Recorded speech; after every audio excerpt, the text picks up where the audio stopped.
Yes, and start.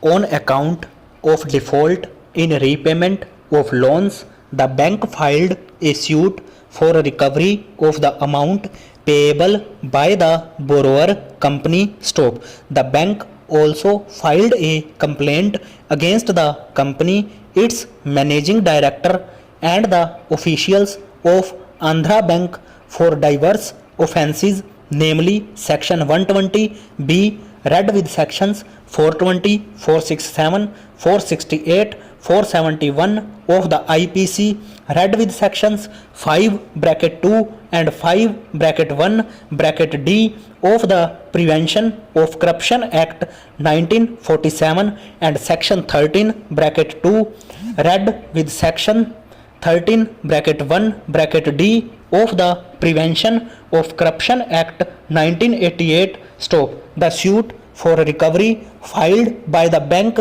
against the company and the managing director of the company was compromised. Stop. The suit was compromised upon the defendants agreeing to pay the amounts due as per the schedule mentioned in the consent terms. Stop. Clause 11 of the consent terms read, agreed that save as aforesaid, neither party has any claim against the other, and parties do hereby withdraw all the allegations and counter allegations made against each other. Stop. Based on clause 11 of the consent terms, the managing director of the company, the appellant who was accused number 3 in charge sheet filed by CBI, made application for discharge from the criminal complaint.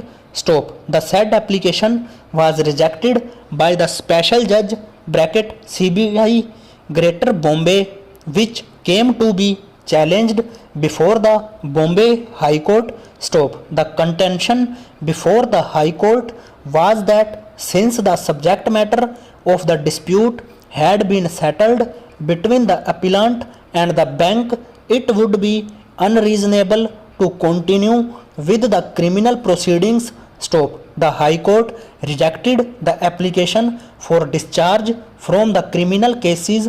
Stop. It is from this order that the matter reached this court by way of special leave. Stop. The court, having regard to the facts of the case and the earlier decision of this court in B.S. Joshil, set aside the order of the High Court and quashed the criminal proceedings by consideration of the matter. Stop. Para. Mr. P.P. Rao, learned senior counsel, submitted that in cases of civil wrongs which also constitute criminal offences, the High Court may pass order under Section 482 once both parties jointly pray for dropping the criminal proceeding initiated by one of them to put an end to the dispute and restore peace between the parties. Para. Mr. V. Giri,